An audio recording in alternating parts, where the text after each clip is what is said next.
you guys probably remember this book called Who Moved My Cheese?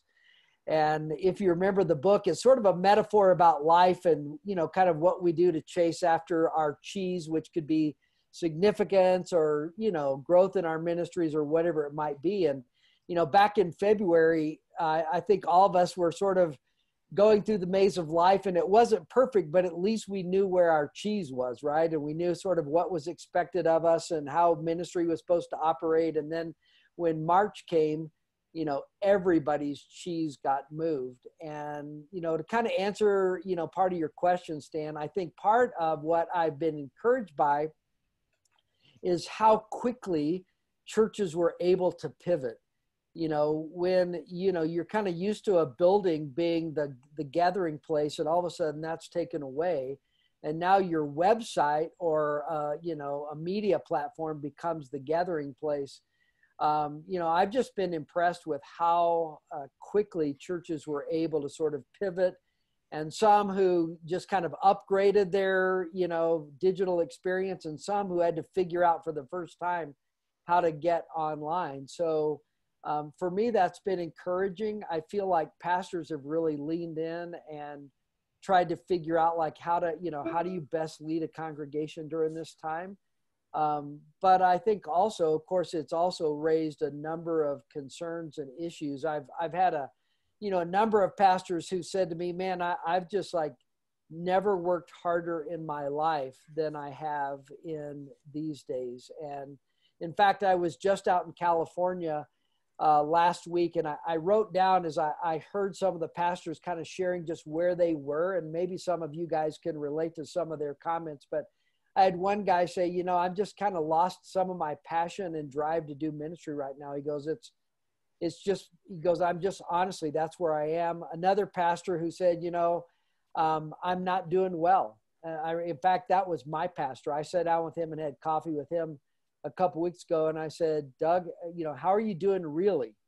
And he said, I'm not doing good. He goes, everything he said, I feel like we've been building the last 15 years. It just feels like it's kind of gone away. And I had another pastor tell me, he said, whatever sense of momentum that I felt like we had at the beginning of the year, he goes, it just feels like it's completely gone. And whatever the report card was in the first couple of months this year for church, it's like completely gone. And now we're trying to figure out, kind of what the new report card is going to be. So, I think in some ways it's been maybe the most challenging season that pastors have experienced maybe in their lifetime. And I think it's probably being more complex than ever to do ministry right now. So we can dive into that a little bit more, but.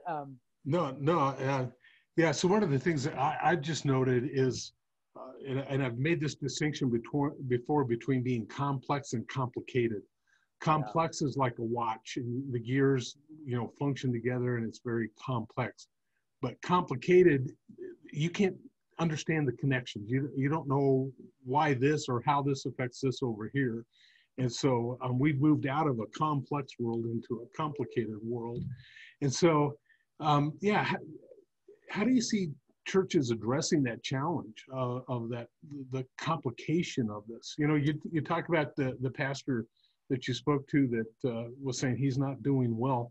I've heard many a pastor say basically that same thing. And I think one of the big problems is, you talked about a report card. We don't even know what we're grading right now. Right, exactly.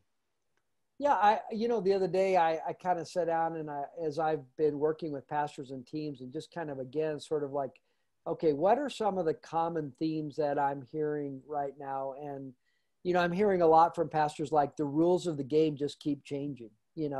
Again, it's hard to know what we're measuring, but even in terms of what it looks like to gather again and what our counties and states are doing, it's just different. I remember a friend of mine was talking to John Maxwell recently, and John said, as I talk to pastors, it doesn't seem like anybody is playing to win.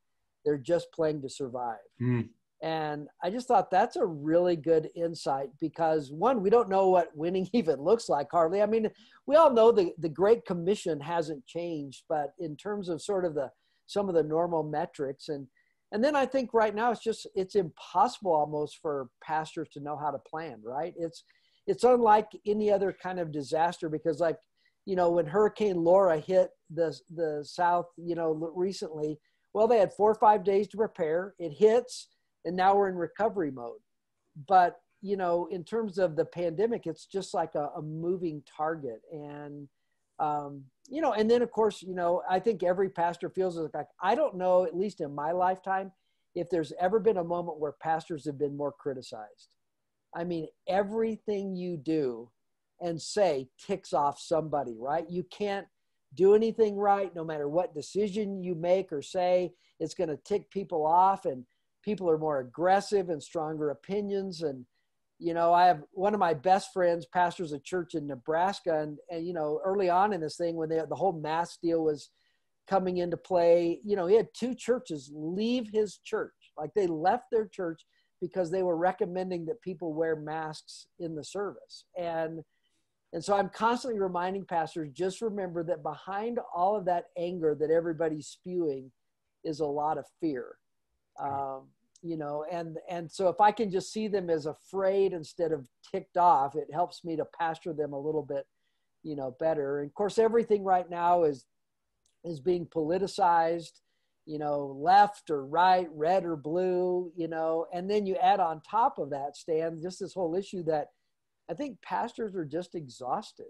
You know, and I've had this feeling a couple of days, like, how could I be so tired from just sitting in front of my computer in Zoom meetings all day? But there's a kind of fatigue that is real that I think that we're feeling. And, you know, I think early on, there were 2 groups of people in local church ministry that I saw. There were those who were scrambling and those who were sitting, you know, and there were some who didn't have much to do and kind of like, man, life is good. And, you know, I've got more downtime than ever. And then I'm talking to pastors who are going, my gosh, I am spending more time in Zoom meetings and, you know, recording messages for the weekends and working harder than I've ever worked. And so I just think, I'll say this, and then we can, again, maybe talk about some other stuff. But I think one of the things that we don't do well in ministry is we don't grieve loss.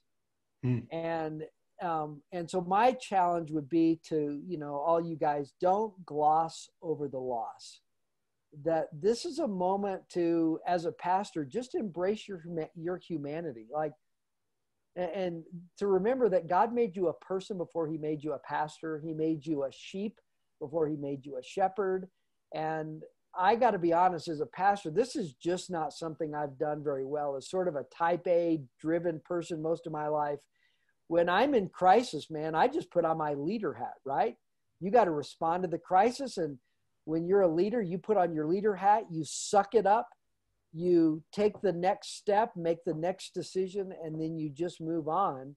And so you just sort of stuff all of that. But what I've learned about myself anyway through the years is that eventually when I just stuff it, it eventually leaks out in some pretty unhealthy ways. And so I think, you know, you know, I had one pastor, I did a talk recently with a group of pastors, and afterward, he just went and kind of just sat down with the Lord and journaled, made a list of like, where are the places in his life that there has been loss and where he's feeling grief and sadness, and just to kind of be okay with that. Just be reminded, you know, that in the Beatitudes, Jesus said, blessed are those who mourn, and that it's out of that sort of being present with the loss that then the comfort comes. And, you know, there's a whole book in the Bible called Lamentations. So I think it's something generally, though, as ministers, we don't do pretty well. And so I think to just think about questions like, what am I anxious about? Why am I so frustrated? How is God coming to me as a person, not just as a pastor? And what is he trying to do in me in this moment, not just through me and my church? And so I think that would be at least one kind of encouragement I would give leaders right now. So in your book, Replenish, you note the 2 stages, and you've talked a little bit about this already, but the front stage of life that we present, and then the backstage. And so I want you just to elaborate a little bit about that and the difference there and the importance of soul care as it relates to that backstage of life, because that's where I'm finding both personally, and I'm hearing pastors that, yeah, I'm managing well the church and the issues that are there, but that it goes back to that just emptiness, feeling like the life's been sucked out of us. Yeah. Can you share a little? Yeah, absolutely. So again, as sort of, I grew up in Southern Baptist Church, got saved at the age of 12. And I would describe my church's attempt to disciple me as mostly behavior modification, right? Start doing all the right things, read your Bible, serve, give, right? All important things. Stop doing the wrong things, don't sin and, guard your thoughts, all the and good stuff. But I think, Stan, what wasn't happening for me was sort of discipleship at the deeper level beneath what I would call the waterline of like kind of the soul part of my life, the emotional health, the transformation that God wanted to do inside of me that wasn't just external or behavior oriented. And so I've lived kind of my whole life focused on doing and achieving and, making an impact. And so I think, in church, especially as leaders, we tend to migrate toward that. And so what I would have theologically, obviously, I would have known I had a soul. I would have known Jesus died for my soul. I would have known my soul was on its way to heaven. But in terms of like actually paying attention to my inner life, well, that would have been something very foreign to me. And one of the quotes I use a lot with Replenish comes from a guy named Parker Palmer, and he says, "A leader has a special responsibility to pay attention to what's happening inside himself or herself, lest the act of leadership do more harm than good." And I think when you really sit with that, that really is profound. That he says, if I don't pay attention to what's going on at the level of my soul, my inner life, I actually run the risk of prostituting this sacred gift of leadership and in the end do more harm than good. And we've seen that over and over again in our generation, right? Where gifted leaders lose their way and what they project externally isn't what they're living internally. And I think all of us know what that's like, right? To sort of live this duplicity where what I preach on Sunday isn't necessarily what I'm experiencing through the week. And so for me, I've had to kind of like go, okay, what does that look like to really focus on just the being side of my life and to understand like how to become a student of my own soul? And I feel like if that's not something you're doing, I would challenge like become a student of your own soul, understand why you're wired like you are, what from your family of origin has impacted you. I love my friend Pete Scazzaro says, Jesus may live in your heart, but grandpa lives in your bones. And like all of us have been impacted by stuff from our family of origin. And so I think you got to slow down. I always say that the front stage is all about doing. And here's the danger. And again, you can think about this, whether it's an auditorium in your community or your church. The front stage is the public part of your life where the spotlight is on you. It's where you lead with skill. And here's the danger for pastors. And it certainly was for me. I found so much of my identity in how well I did on the front stage, right? How many people showed up to hear me preach, what they said about my sermons, was my church growing, how many people were coming to Christ, all not bad stuff, but, it can sort of hijack your sense of identity. And so, but what I've learned about backstage is like, there's no spotlight there, no glory there. People aren't allowed there. It's the private part of your life and what I would call the being side of your life. And for years, I just neglected all of that. And so in the last 15 years, and I'll just tell you, just Stan, real quickly, a little part of my story. So I would say I've been a very typical pastor, Bible college, seminary, senior pastor for 20 years. Then 7 years, I was executive and teaching pastor at Saddleback Church. And I was there when Rick wrote the book, Purpose Driven Life, which was a complete game changer, right? For him and for our church. And I often tell people that season of my life was both the most intoxicating and toxic all at the same time. Because it was a rocket ride of influence, but it was also chaotic. It was a lot of pressure. The pace of my life was out of control, and I wasn't leading myself well. And so I was just neglecting the health of my soul. And I think as I made that transition, one of the best days of my life was kind of really coming to grips with that while God created the stream of my soul, I was the keeper of the stream. And I had to take personal responsibility for the health of my own soul. And so I feel like for the last 15 years, since I really left my role at Saddleback, I've been trying to learn, what does it look like to live and lead from a healthy soul? And I think the order of that's important, because as pastors, we so much focus on leadership and leading our churches that sometimes we don't pay attention to how we're living. And then out of the overflow of a healthy, great, Holy Spirit-filled life, now I'm leading out of that place rather than an empty place. So the challenge that I see here is that pastors have a tendency, we have a tendency to live in isolation. Yeah. We have to, that front stage is important to other people as important as it is to us. So our maintaining that means that we have a tendency to separate ourselves from people that could be of help to us. Can you speak? Because I think that moves into the team concept here that you're talking about, and Scazzero's idea too of, where can you get help? Yeah. To remove that isolation. Yeah, that's such an important thing. I wish I had a diagram I could put up on the screen, but I'd encourage you guys to Google something called Johari's window, and it's Johari. And in it, he talks about there's these 4 quadrants, and it's what I know about myself, what I don't know about myself, what other people know about me, and what other people don't know about me. And so the open box is, Stan, what I know about me and what you know about me. Like, I live in Castle Rock, Colorado. I know that about me. That's my open box. And I think healthy leaders expand their open box. And the only way you expand the open box into your blind spot, which are things that you're not even aware of, is that you have to seek honest feedback from other people. And I think again, a lot of us as pastors, we're kind of insecure. And so when people begin to speak honestly or criticize, we kind of put up the walls. We become defensive, right? And so the only way you widen the open box into your blind spots is through candid feedback. And I've got to lean in, and I've got to have people. Now, again, I don't need a lot of people to speak into my life with that level of honesty, but I do need a couple of friendships where they're not impressed with me. They don't put me on a pedestal, and they love me enough to tell me the truth.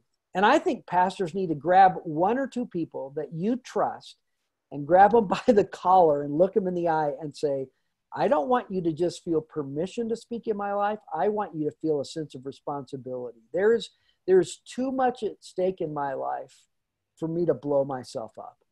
And so if you see me mistreating people, if you see me being a workaholic, if you see me, fudging on the truth, you gotta call me on it. I gotta deal with my blind spot. So here's a great quote. I wish it was original with me, but it's not. But it says, self-awareness is your best defense against self-deceit. And I think one of the things that keeps pastors crippled in their leadership is we're not self-aware. And as I open up my life and my blind spots diminish, I become more self-aware. But then we also open the open box wider into the hidden area by transparency and vulnerability. So as I open myself up and as I get to know people and I begin to let them into my life and see the real me, I think we get healthier. I'm sure this was never said to me in Bible college or seminary, but somehow I came out into ministry with this belief that as a pastor, you can't have friends. And you can't certainly have friends in your church because, one, you don't ever want to be accused of playing favorites, and people will use stuff against you. And so I kind of kept up, a stiff arm and kept people at this safe emotional distance. So like a lot of pastors, I had hundreds of acquaintances, but nobody that really knew me. And then God brought into my life a guy that served on my team. We actually ended up co-pastoring for a season. And for the last 25 years, he has been the person in my life who I can honestly say he knows everything about me. And I'm sort of a calculated person. Like, I don't easily just open my life up to someone, but over time, I began to really believe, like, he loves me unconditionally. He wants the best for me. And even when I reveal my sin, he doesn't change how he feels about me. And that has been such a gift for me. So I think you're right. There's the kind of, Stan, I would say there's the hard internal work I've got to do on myself and that the Holy Spirit's got to do in me. But part of that getting healthier also is opening my life into the blind spots and opening my life into those hidden areas by being more transparent and vulnerable. And I think when I do that, I get healthier. And I think right now in this pandemic, it's very easy to operate in an isolated way. And so I think every guy on this call, you need a couple of people, man, that you can just be real with and raw with and authentic with, and build those kind of relationships. They're so life-giving. I think it's key, though, that you use the concept of you got to build those relationships. There has to be intentionality to that. One of the things that we do, I know David does, and I do, and that's really one of the major goals of these learning communities, is not so much to learn. It's not more about information. What we're really hoping to do is build relationships. Yeah. and build connections, not only connections with pastors to us as leaders, but between pastor to pastor, so that you can find that safe place, because there are just very, very few places where a pastor can feel that it's safe to share that type of thing. But to get to that level takes investment of time and commitment that a lot of pastors aren't willing to invest in.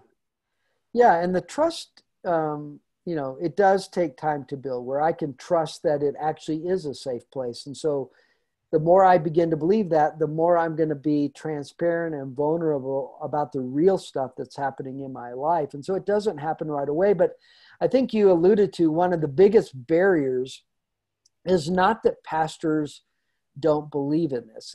I do a life plan process with leaders, and probably 90% of the people I do life plans for are pastors. And so we talk about one of the life domains is friendships. And what I quickly discover is very few pastors have any really close friends. Yeah. And, and so I'm always encouraging them, like, hey, to have a friend, you got to be a friend. So take some initiative. And I always point them to this moment that happens in the Old Testament with David and Jonathan. And if you remember, in their friendship, there's this moment where Jonathan takes off his bow and his belt and his, tunic and whatever. And sort of as a gesture of friendship, he gives those to David, and they make sort of this covenant with one another.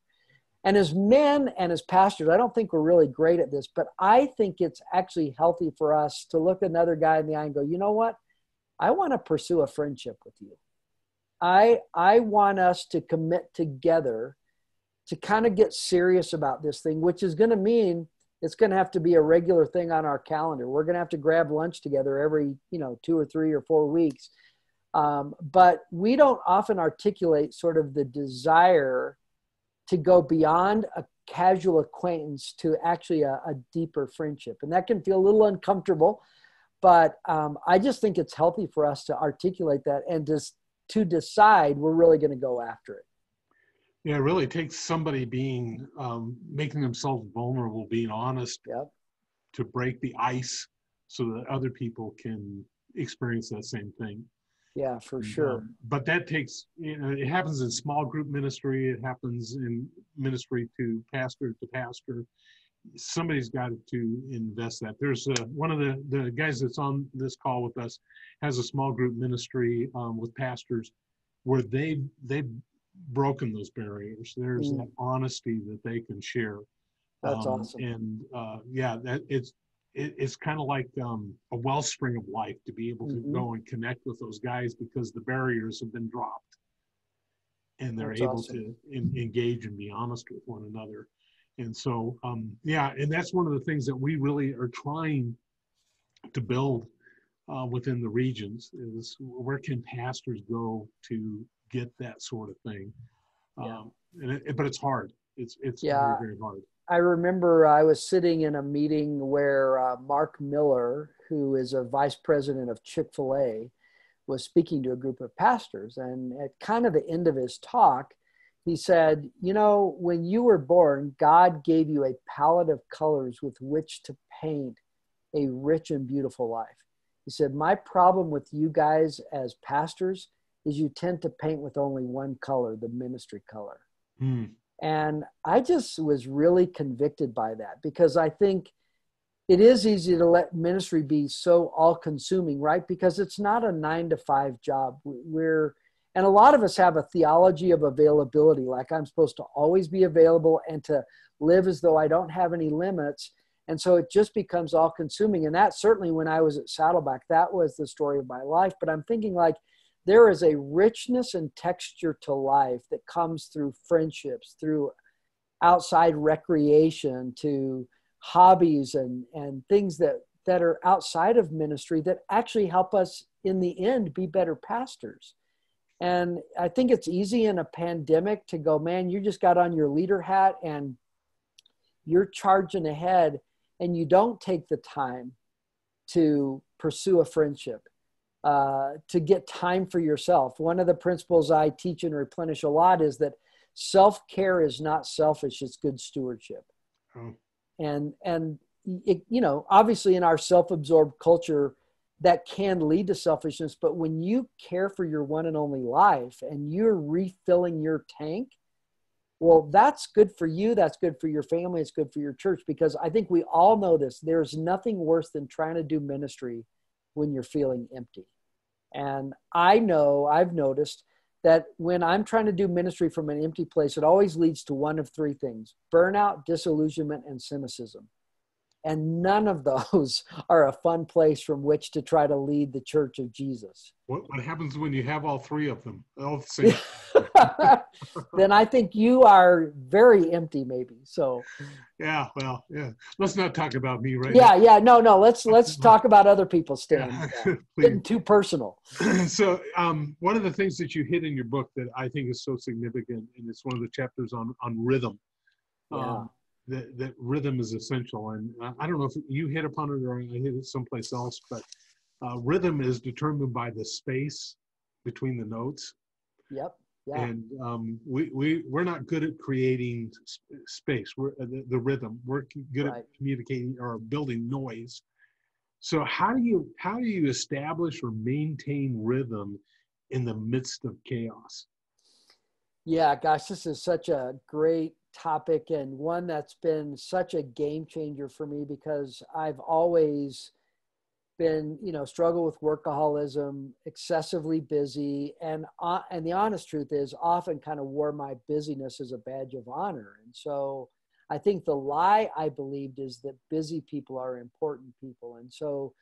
And again, when you're sort of wired like I am, you always tend to kind of believe you're only as good as your latest accomplishment. So you got to keep pushing and driving. And I think you have to realize that this is not just a calendar issue. This is also a soul issue. This is about, sometimes I remember when one day I was trying to manage some stuff on my calendar, and I'm always trying to figure out how to be more productive and efficient with my time. And it was like, the Holy Spirit just snuck up on me and took the spotlight off my calendar and put it on my soul and asked me the question, so Lance, why are you so driven? Why do you have to stay so compulsively busy all the time? Why are you always overcommitting? And why do you feel like you have to say yes to everything? Like, what's behind that? And that has been a really helpful soul care journey for me, because I think in the past, I always thought, I just got to work smarter, not harder. I've got to manage, be more productive, manage my time better.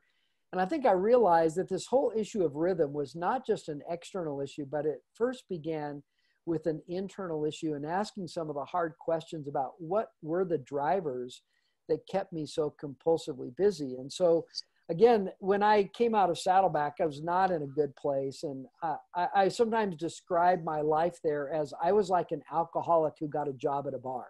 It was not a good combination. because there was lots of pressure. Pace of life was crazy, all of that stuff. And so I was trying to figure out, like, how do I, lead myself well? And so when I came out of my journey at Saddleback, I knew that I had to slow down. And I think one of the most helpful things I've begun to do is to just slow down the pace of my life and to build a rhythm. And so here's the first thing I would say to guys about this. Number one, it's a Henry Cloud quote. He says, "You are ridiculously in charge of your life." And I am not a victim.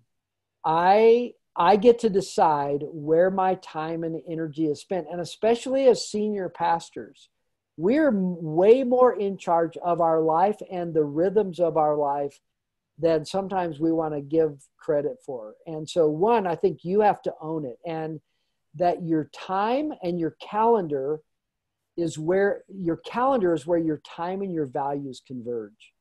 And so I think you have to start kind of owning, like, what does a healthy rhythm of life look like for you? What's a work week look like for you that is healthy, that is productive? And I love, even when God hands down Sabbath in the 10 Commandments back in Exodus, he puts a value on hard work.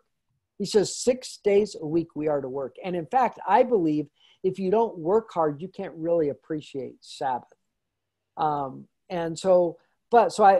mantra I use often in my ministry, Stan, is work hard and then unplug hard. Like, when you're working, get after it, be productive, be fruitful, but then establish a rhythm of life that has time to be downtime, where you're not available, where you have Sabbath. And I think when you do that, not everyone's going to be happy with you, because people have been used to you maybe being available, around the clock, 7 days a week, evenings, all of that. But I think, again, for me to own that, one, I have to give an account for my life, and I've got to lead myself and manage myself well. And that means having a rhythm. And I think right now in this pandemic, all of our rhythms have been sort of thrown out the window, right? We're working from home more than we used to, which makes the line between work at home and home life makes it a little bit blurrier. And so I think you've got to really work hard to have a go to bed time, a get up time, a set work schedule, a time when you unplug from technology. And then I would say, gosh, if there was one thing that has been the single biggest game changer for me in this issue of rhythm, is to implement the practice of Sabbath. And here's my challenge to you. I think you've got to have a theological conviction about this. And you should study this for yourself, study it biblically, historically. What do you really believe that God teaches about this? Because if you don't have a theological conviction, I'm convinced the gravitational pull of busyness in ministry will always win. But if you get to the place where you put a stake in the ground and go, this is God's best for me, and it's a command, and nowhere did Jesus ever take the 10 Commandments down to 9. That from the very beginning, God established this rhythm of work and then rest, produce, and then recover. If you really believe that, and then that, I am expendable. Like I can't afford, and God has given me permission to take a day, a 24-hour period, a 1 in 7 rhythm where I, recover and spend time with him, where I am more, connected to my family, that if I would do that, I'll be a healthier person. So I'll tell you this quick little thing, and then maybe you have a question or a thought or two, but the Jews have this practice called Havdalah. And in Havdalah, they light a candle at the beginning of Sabbath. And it is to remind them that this day, this 24 hours is different than the other days of the week. This is not about being productive. It's not about working. It's not about achieving. And at the end of the 24 hours, they take that candle and they extinguish it in a cup of wine, and then they pour some of the wine into the saucer. And here's the symbolism. The symbolism is that if you would practice Sabbath well, it will spill over into your week, and the other 6 days will be better because you practice Sabbath on the seventh. And so I'm just finding that to be true in my life. Now, I got to tell you, it was not easy. And who would think it would be so hard to not focus on work and being productive? But coming out of Saddleback, this is one of the hardest things and one of the hardest changes I made. And it took me quite a while to really not just slow down externally, but internally, and get to the place where Sabbath was an enjoyable, life-giving day for me. And now it's that rhythm I look forward to every week, that no matter how demanding my week is, I know that Sabbath is coming. And so one practical way to get at this is call it Sabbath. Don't call it a day off, because for most of us, our day off is just work of a different kind. So call it Sabbath and get it on your calendar. So if you were to look on my calendar every week, there is a day that is set aside for Sabbath, this 1 in 7 kind of rhythm. And then have a conversation with your family about what would it look like for us to really practice this. And I think, especially in a pandemic, when your life is being so drained and your leadership is being so challenged, you need this kind of practice more than ever. So anyway, that's probably way more than you wanted. Oh, no, that's great. I think it's really critical, though, to identify also that, because I think in many of mine, the Sabbath happens on Sunday, and I preach on Sunday, and I'm still going to have my Sabbath, but you can't do that. No. And even in the Old Testament, the Levites, because of their work on the Sabbath, that was not their Sabbath. So I think you're right. It's, to me, and again, it's not about being legalistic. It's about a 1 in 7 rhythm. And I hope you don't hear this as another thing you have to do. It's actually a get to. And in fact, the main thing Jesus taught, because you remember he was often criticized for violating the Sabbath, but remember the Jews had added dozens of laws to interpret what it meant to work and not work, and they turned it into this religious burden and obligation. And the main thing Jesus taught about Sabbath was in Mark 2:27, where he said, Sabbath was made for man, not man for the Sabbath. My loose paraphrase of that is, I gave Sabbath to you as a gift, and you guys have totally screwed this up. Like I meant it to be a blessing, and you've turned it into this burden and obligation. And so I think you're right. It's not about which day or which 24 hours or whether you start in the evening or in the morning. It's about, do you have a 1 in 7 rhythm that allows you to rest? And so I use a template because I think no matter what season you're in, this template will work for you, whether you're a young family, retired, empty nester, but it's these 5 words: prepare. It takes some effort and some work ahead of time to get ready not to work. Prepare, stop. The word Sabbath literally means just to quit or to stop. What does it look like to stop for 24 hours? Rest. And that's physical rest, but it also means to be at rest, a joyful repose. The word delight. And one of the questions I often ask pastors is, what is life giving to you? What do you have that puts life in your tank, doesn't suck life out of your tank? Try to do those things on your Sabbath. So prepare, stop, rest, delight. And the last word is worship. It is a Sabbath unto the Lord. And I think one of the reasons God gave us Sabbath is not just so we could have a healthier rhythm of life, but so that we could actually have more quality time with him. So more unhurried time in God's word, prayer, gratitude, reflection, that we would stay more connected to him through our relationship with him on a Sabbath. So I think one of the struggles that we have is in that area of reflection. Yeah. Of just stopping and doing some thinking and absorbing. Is this template up on your website? Is it one of the... No, I don't think it is, but I'll send you an outline that if you want to just forward to everybody, we can send that to you. It's kind of an outline I do on Sabbath talk. So I'll send you the notes, and it has that template in it. There are resources up on your Yes. website on replenish.net that go along with the book, and I'll try to post those out and share those out with individuals. But I appreciate some of those resources, especially there's kind of that survey of the chapters of the book and how you are in those. And so I think that'd be really beneficial. I thought maybe that would be a great exercise for pastors to do and then sit down with their wives and talk through that deal, but maybe not. I don't know. Well, I'll send you, I also have this exercise and I'll just throw down the gauntlet, pastors. I want to ask you to do this exercise and then also do it with your spouse, but it's called the replenishment cycle. And in the replenishment cycle, there's 5 boxes and you write in those 5 boxes, 5 things that you do that fill your tank. And then part of the exercise is you write down how often you ideally need each of these 5 things. And then you give every one of these a red, yellow, or green to indicate how you're doing right now with it. Like, is it flourishing in your life? Is it kind of not great, but it's not terrible? Is it red? It's kind of in the tank. And then I think it creates a great discussion, because one of the things I think you want in your marriage is you want to be a champion for the things that keep your wife and your spouse filled up. And you want them to be a champion for the things that keep you in a healthy place. And so it's a simple exercise, but should create some really good conversation for you guys to do together. So I'll send that out to you also as well. And, you guys can maybe consider doing that in the next few days. I really appreciate that. I'm always looking for those types of resources. So we're coming up on the time that you're going to need to cut out, and we'll leave it open. If you have questions, maybe we can answer.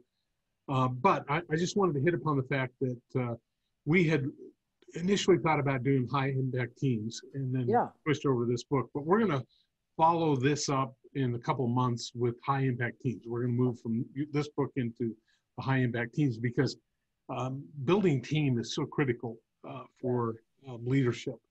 I think it's one of the great difficulties most pastors have. Sure. We're good lone rangers, but we're not good team players, type of a thing. And so really want to make that emphasis. We talked a little bit in advance that perhaps you could come back and join us for a time just to talk about that. I'd love to have you do that. Any closing thoughts you have for us as we wrap up your time with us?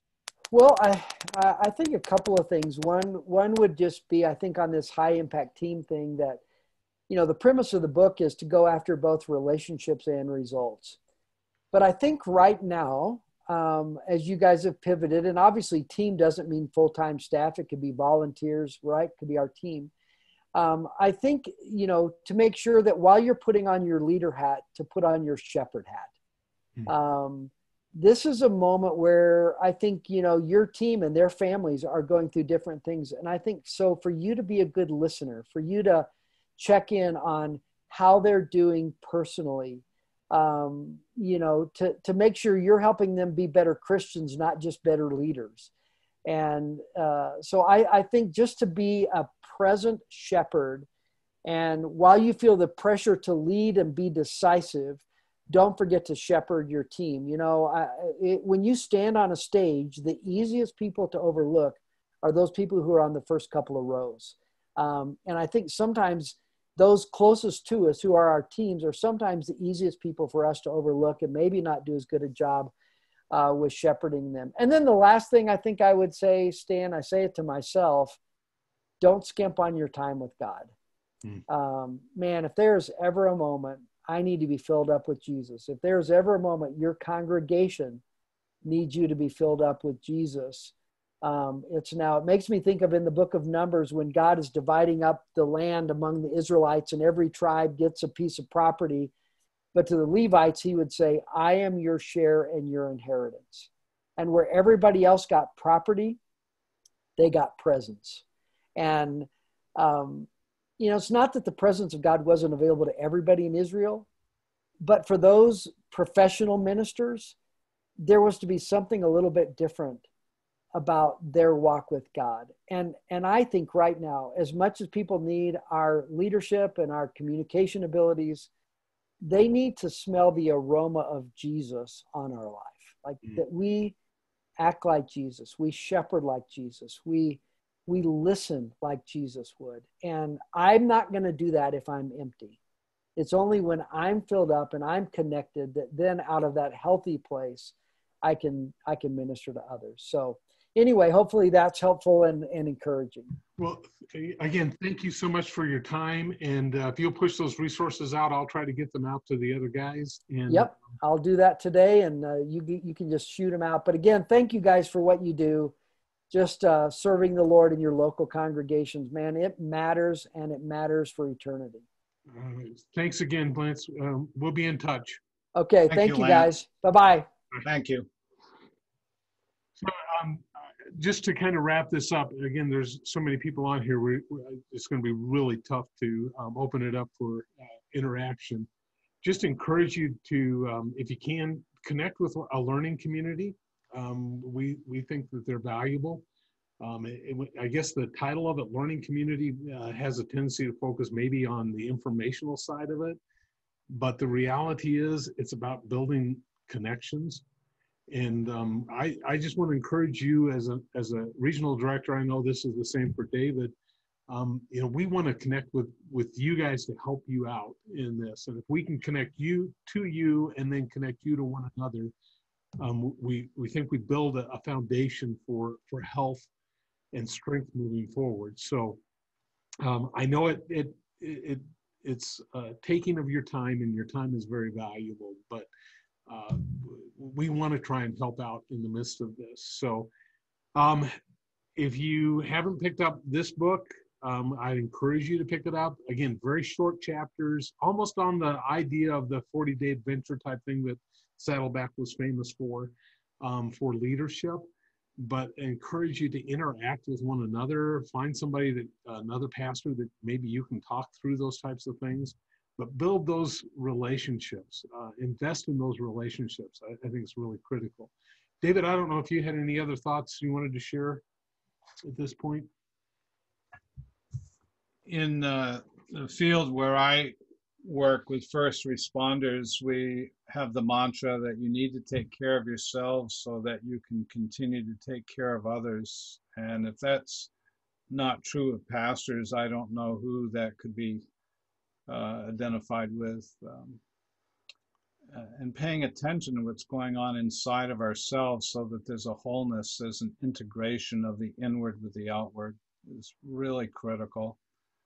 Stan and I both have seen more guys than we would like to say that have imploded because they have not paid attention to the interior, of their lives. So yeah, really serious business. Yeah. So just a resource, and we're really good at pushing out books, and I apologize that we're so good at doing that. But The Emotionally Healthy Leader by Peter Scazzaro is probably a good book if you haven't invested in that, because it talks and Lance noted that author several times in his time. But yeah, it's good because it talks about some of that stuff in our history. We're a combination of our parents' life and our spiritual growth and all of that. And sometimes we lose touch with exactly why we do what we do. And so self-awareness, he mentioned that self-awareness is something that's really important. Part of self-awareness that we can help you with, or I can help you with in particular, is if you need somebody to just kind of help you work through that. I'm a Berkman certified trainer, and so if you haven't taken the Berkman, it kind of helps you understand a little bit of that background of what you need in life to reach your full potential. And so if you are interested in something like that, there's a small fee to it, but be happy to engage you in relationship to that type of a thing to move forward. If you just another tool. And again, just to kind of create that self-awareness. But if you want to check out Enneagram and a lot of good resources in relationship to understanding the Enneagram, we found that to be helpful, again, to produce self-awareness so you can get past you sometimes to effective ministering leadership. Guys, really appreciate your connecting with me. I'm just overwhelmed by the response, the number of people that have chosen to engage this, and we've had guys come and go. If there's anything we can do to help in that, help you, you need to reach out to us. You need to take the initiative, and we'd love to work with you in any way that we possibly can. And so we're really grateful for you. We know you're experiencing a lot of pressure right now, and just as we're experiencing that same kind of pressure.